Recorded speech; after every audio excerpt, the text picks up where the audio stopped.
Сәлеметсіңдер ме балалар? Бүгін 5-ші сабақта екі таңбалы сандарды салыстыруды үйренеміз. Бірінші тапсырмада сен сан сәулесінде жазылған сандарды оқы, қалып қойған сандарды ата дейді. Қараңдар, сан сәулесінде бізде сандар бар екен, иә? Енді қалып қалған сандармен барлығын атап шығайық. 0, 1, 2, 3, 4, 5, 6, 7, 8, 9, 10, 11, 12, 13, 14, 15, 16, 17, 18, 19, 20-ға дейінгі сан, иә? Енді қараңдар, 10 санының көршілерін жаз дейді. 10 санының көршісі алдындағы 9, артындағы 11. 15 санына қатысты алдыңғы және кейінгі сандарды ата дейді. 15 санның алдыңғы саны 14, артқы саны 16 болады. Екінші тапсырмада сандардың разрядтық құрамына сүйеніп, 17 мен 19 сандарының қалай салыстырғанын түсіндір дейді. Қараңдар, 17 санында разрядтық құрамасын қарасақ 10 қосу 7, иә? Ал 19 саны 10 және 9. Енді салыстырғанда қарайық.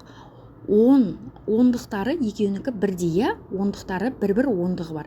Ал бірліктерінде 17-де 7 бірлік, 19-да 9 бірлік. Яғни 19 саны 17-ге қарағанда үлкен болады, иә? Екі таңбалы сандарды натурал сандар қатарындағы орнына қарай салыстырады.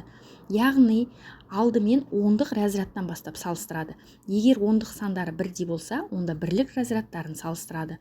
Енді үшінші тапсырмаға қарайғы үлгі бойынша сандарды салыстыр. Қараңдар, 59 мен 56-ны салыстырғанда 59 56-тан үлкен болып тұр. Өйткені 5 ондық, екеуінде де 5 ондық бар, екеуі тең болады, ал бірліктерінде 9 үлкен 6-ға қарағанда. Сондықтан 59 үлкен 56-ға қарағанда. Енді 31-ді мен 29 салыстырақ. 31-ді разрядтық құрамына қарай жазайық. 3 ондық 1 бірлік бар. Ал 29-да 2 ондық 9 бірлік бар. Алдымен ондықтарын салыстырған кезде 3 ондық үлкен болып тұр 2 ондықтан, иә? Сондықтан 31 үлкен 29-дан. Енді 47 мен 57-ні салыстырақ. 47-де 4 ондық 7 бірлік бар, ал 57-де 5 ондық 7 бірлік бар. Яғни ондықтарында 4 ондық 5 ондыққа қарағанда кіші болып тұр. Сондықтан 47 57-ден кіші болады. Енді 50 бірлік 5 ондық 0 бірлік дейді, екеуі тең болады, өйткені екеуінің ондықтары бірдей, бірліктері де бірдей болып тұр. 2 ондық 2 бірлік немесе 22 бірлік, бұлар да екеуі бірдей болып тұр, яғни тең болып тұр, өйткені ондықтары да бірдей, бірліктері де бірдей. Төртінші тапсырмаға қарайық. Графикалық модельдерді пайдаланып сандарды салыстыр дейді. А нұсқасында қарайық. Мына жерде 1, 2, 3, 4, 5, 6, 7, 8 ондық бар екен. Ал бірлігінде 6 бірлік бар екен, яғни бұл 86 болып тұр. Енді екіншісін қарайық. 1, 2, 3, 4, 5, 6, 7, 8, 9 ондық 6 бірлік болып тұр. Яғни бұл 96. Алдымен ондықтарын салыстырамыз. 8 бен 9. Әрине 96 86-ға қарағанда үлкен болып тұр. Енді екіншісін қарайық. Бұл жерде 8 текше және 7 бірлік текше болып тұр, көк 87 болып тұр, яғни. Екіншісі 86 болып тұр. 8 жасыл текше ондық, 6 текше бірлік. Яғни 87 мен 86-ны салыстырғанда ондықтарын салыстырақ бірдей, бірліктерінде 7 үлкен болып тұр. Яғни 87 86-ға қарағанда үлкен болып тұр. Енді дөңгелектің ішіндегіні қарайық. 5, бірлігі 0, яғни 50. Екіншісін қарайық. 5, бірлігі де 5, 55. Әрине 55 үлкен 50-ге қарағанда, өйткені ондықтары бірдей болғанмен бірліктерінде 5 үлкен болып тұр. Бірінші тапсырмада теңсіздіктер құр дейді. Біріншісінде 7 мен 2 сандарының қосындысы 5-тен артық дейді. Яғни 7 қосу 2, яғни ол 9 болады, 5-тен артық деп тұр. Әрине 5-тен ол артық болады. Екіншісі 4 саны 9 бен 3 сандарының айырмасынан кем.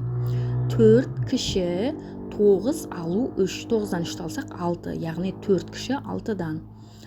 10 мен 3-тің қосындысы 14 бен 4-тің айырмасынан артық дейді.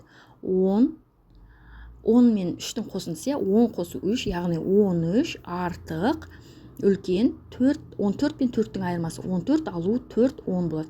Яғни 13 үлкен 10-нан. 6-шы тапсырмада мысалдардың шешуін тексер, қателерді түзетіп дәптеріңе көшіріп жаз дейді. Қараңдар, 20 қосу 20 тең 40. Бұл дұрыс.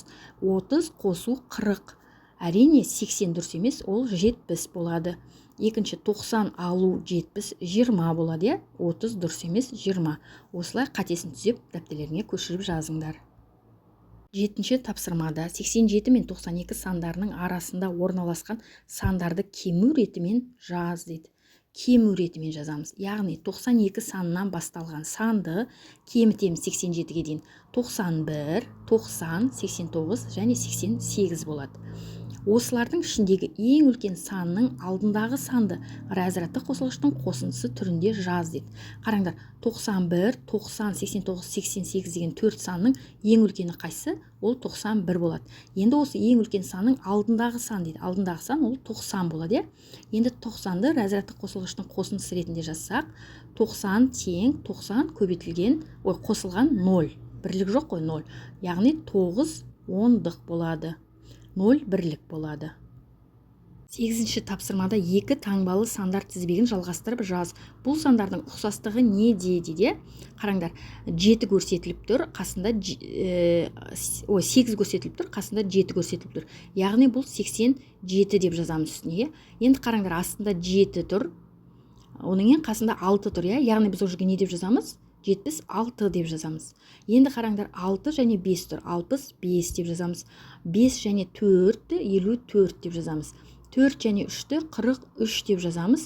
3 және 2-ні 32 деп жазамыз. 2 және 1-ді 21 деп жазамыз. 1 және 0-ді 10 деп жазамыз. Бұл жердегі сандардың ұқсастығы неде? Ұқсастығы ол 2 таңбалы сандар екендігінде. Балалар, осымен сабағымыз аяқталды. Келесі сабақта кездескенше сау болыңдар.